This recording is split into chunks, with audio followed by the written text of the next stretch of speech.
Bismillahirrahmanirrahim. Assalamualaikum warahmatullahi wabarakatuh.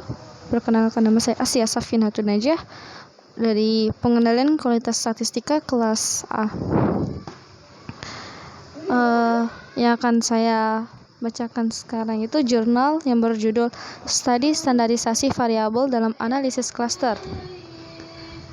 Beberapa penulis berpendapat bahwa strategi terbaik adalah tidak melakukan standarisasi di semua elemen pada variabel.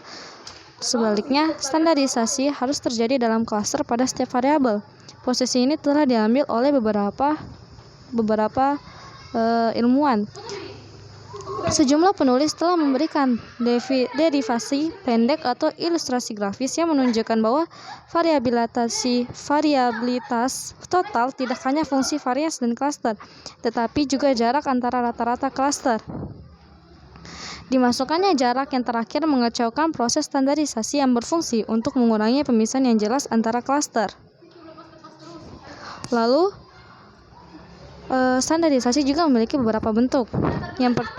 Banyak pendekatan untuk standarisasi variabel ada. Penelitian ini hanya mempertimbangkan kasus yang melibatkan variabel numerik, variabel kategoris, atau campuran variabel kategoris dan numerik tidak dianggap. Peneliti dari latar belakang ilmu sosial biasanya berasumsi bahwa variabel standar telah ditransformasikan menjadi nol, min, dan varians. Bentuk standarisasi pertama adalah rumus Z-score yang digunakan untuk mentransformasikan variat normal ke bentuk skor standar. Z1 sama dengan X kurang X per S,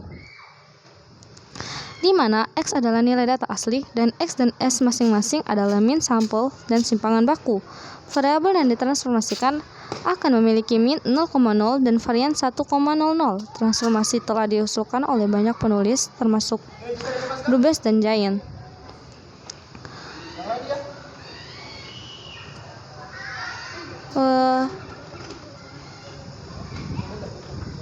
Lalu yang kedua, yang berikutnya, standarisasi berikutnya yaitu mirip dengan Z, yaitu Z2 sama dengan X per S.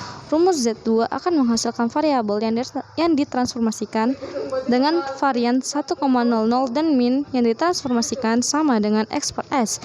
Namun, karena skor dipusatkan dengan mengurangi rata-rata, informasi mengenal lokasi komparatif antara skor tetap ada.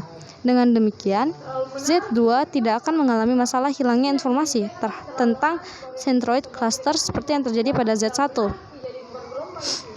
Lalu yang ketiga, Z3 sama dengan X per max X.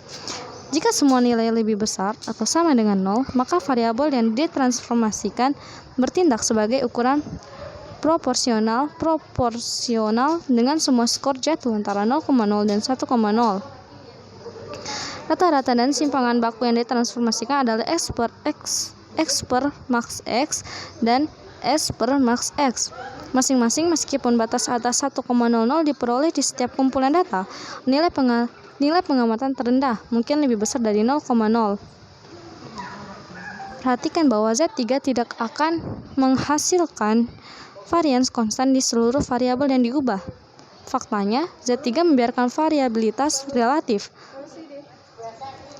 Selanjutnya, Z3 rentan terhadap keberadaan outlier. Kemudian kita ke standarisasi yang keempat, yaitu Z4 sama dengan X per max X kurang min X. Dengan untuk Z4 ini melibatkan untuk standarisasi keempat dan kelima melibatkan penggunaan rentang variabel yang sama dengan Z5.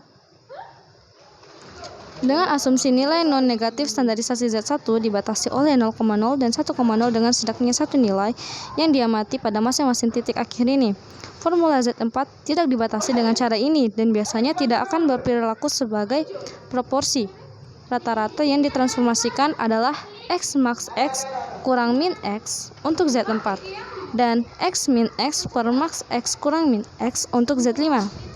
Kedua prosedur menghasilkan deviasi standar yang diubah dari S per max X kurang min X. Min atau varians yang ditransformasikan tidak akan konstan di seluruh variabel baik untuk Z4 ataupun Z5. Lalu yang terakhir yaitu standarisasi ke-6 yaitu Z6 sama dengan X per XX. Rumus Z akan menormalkan jumlah nilai yang diubah menjadi 1,00 dan rata-rata yang ditransformasikan akan sama dengan 1 per N. Dengan demikian, rata-rata akan konstan di seluruh variabel tetapi varians akan berbeda. Prosedur Z6 diusulkan oleh Romsburg dan mirip dengan rumus yang diberikan oleh Ansterberg yang menggunakan pembagian rata-rata sampel. Kemudian kita lanjut ke desain eksperimental. Penelitian ini meneliti pengaruh bentuk standarisasi Z1 sampai Z pada pemulihan struktur klaster dalam berbagai konfigurasi data buatan. Analisis berdasarkan data yang tidak diubah dimasukkan untuk memberikan dasar perbandingan. Biarkan hasil untuk data asli dilambangkan dengan Z0. Bentuk standarisasi yang berbeda berhubungan dengan satu variabel independen dalam desain 6 faktor yang disilang penuh. 3 faktor lainnya digunakan untuk mengubah konfigurasi data, dan 2 faktor yang tersisa adalah metode pengelompokan dan tingkat cakupan. Untuk kenyamanan pembaca, 6 faktor dan nama tingkat terkait diberikan pada tabel 1. Lalu terdapat pembuatan data. Rutinitas pembuatan data menghasilkan kumpulan data dengan karakteristik yang berbeda. Fitur bervariasi termasuk kumpulan data dengan karakteristik yang berbeda. Fitur yang bervariasi termasuk kumpulan data yang memiliki 2 hingga 5 klaster tertanam dalam ruang 4, 6, atau 8 dimensi, dan 3 level untuk mengontrol ukuran klaster relatif. Semua titik dalam sebuah klaster dihasilkan dari distribusi normal multivariat dengan variabel yang tidak berkorelasi. Setiap titik data dibatasi untuk berada dalam batas klaster yang sesuai dengan kurang lebih 1,5 standar deviasi tentang rata-rata pada setiap variabel. Poin lebih jauh dari sentroid telah dihapus dari klaster. Nilai standar deviasi pada setiap dimensi untuk sebuah klaster dipilih secara acak dari interval seragam 10 hingga 40 unit. Dengan demikian, beberapa perpanjangan dalam bentuk klaster hadir. Sebanyak 50 poin hadir di setiap kumpulan data. Kumpulan data awal yang bebas kesalahan dapat dicirikan sebagai memiliki klaster yang terpisah dengan baik yang menunjukkan isolasi eksternal dan kohesi internal yang baik. Sekian dari saya. Wassalamualaikum warahmatullahi wabarakatuh.